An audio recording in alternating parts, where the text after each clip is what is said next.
саламатсыздарбы? Бул Open Eyes проекти. Сиздер менен мен Калиман Мамырбаева Жана мен Сезим Азаматова.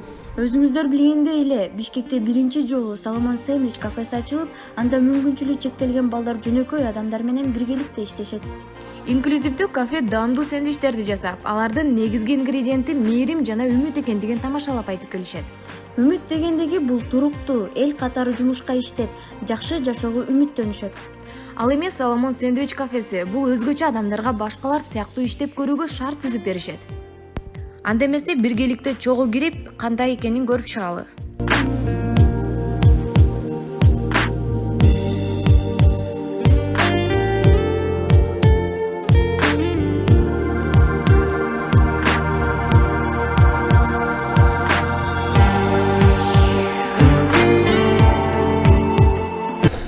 Мен атым Нурмат Эшалиев.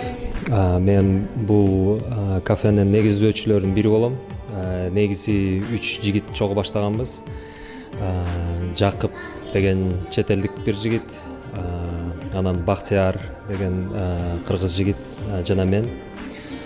Ошол бул жерди ачканыбызга 4 айдан ашты.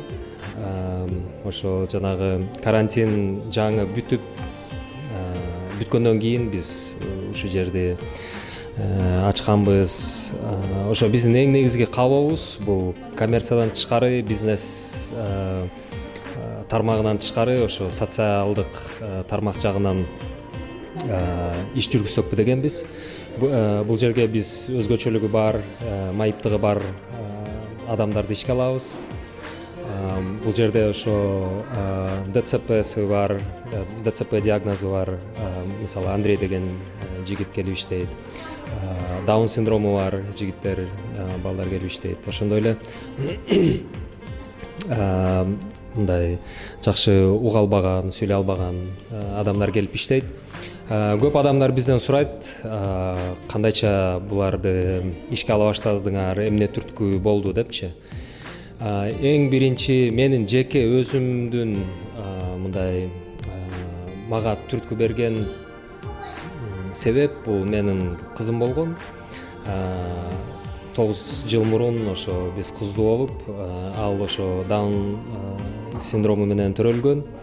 Албетте биз көп суроолорду берип, ар кандай депрессиялардан өткөнбүз, бирок бара-бара биз түшүндүк, биз өзүбүз аракеттенишибиз керек.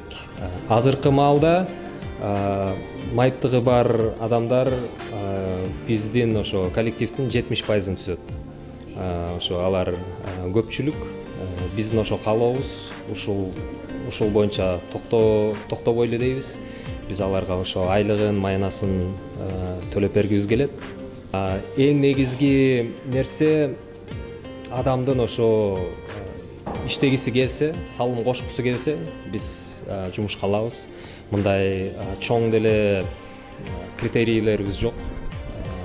Бирок эң негизгиси эгерде ал кишинин үй бүлөсү ошо бул жерге иштесин деп каалоосу бар болсо, биз макулбуз. Пандемия учурунда да иштеп калдык деп айтып калдыңыздар, ушулар тууралуу.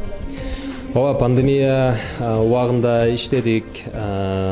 Чыны менен алма оор болду, биз көрдүк. Жалпысынан ошо бул мамлекетибизге, элибизге кыйын болгонун, кырдаал оор болгонун билип турдук.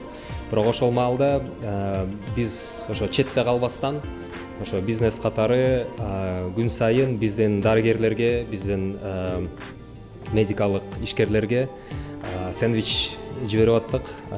Күнүнө бир 60-70 сэндвич ошо ооруканаларга жиберип аттык. Ошондон улам ыраазычылык каттарды кабыл алдык. Мына мисалы бул жерде Ленинский администрациядан алдык. Тигил жерде дагы бир ошо ыраазычылык кат турат, ал Свердловский райондон. Ошол жалпысынан биз түшүнүп атабыз, бул ошо коом катары, эл катары биз бирбиз. Ушундай сыноолордон, мейли пандемия болобу, мейли кандайдыр бир саясий оор кырдаалуулар болобу же болбосо өзгөчөлүгү бар адамдарды кам көрүү тууралуу болобу, бул жерде ошо коом катары бириксек чоң жетишкендиктерге жетет экенибизди биз түшүнүп атабыз.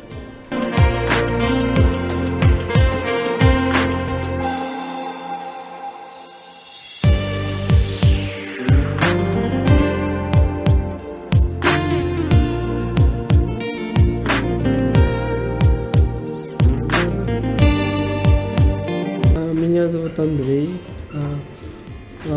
моя фамилия Головин Андрей. Родился на Иссык-Куле с 96-го года. Сейчас, я учусь, у меня школьная программа. И вот, еще что, поделки делаю, вышиваю, вышивку делаю. Вот. Ну, до этих времен я, получается, когда я родился, у меня ДЦП, детский церебральный паралич. И потом мою маму лишили родительских прав. Вот. Потом я попал в детский дом. Вот. А там до 18 лет.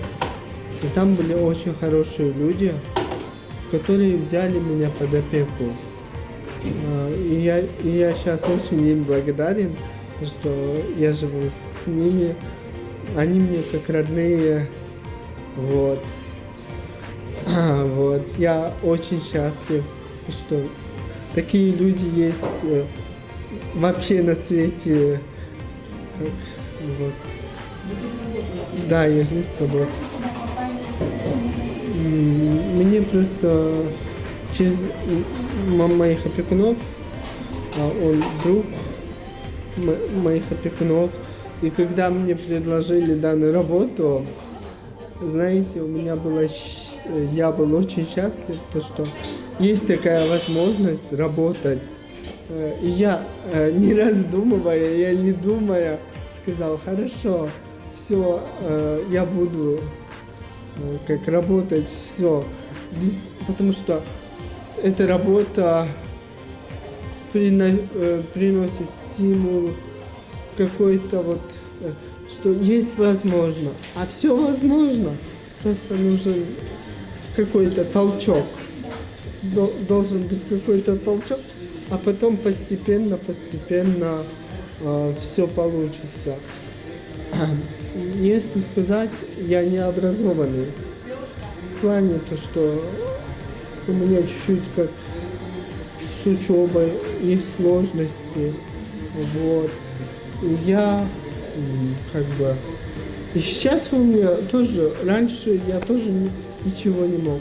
Но этот стимул, вот учительница помогает, учительница, я ей тоже очень благодарен. То, что вот.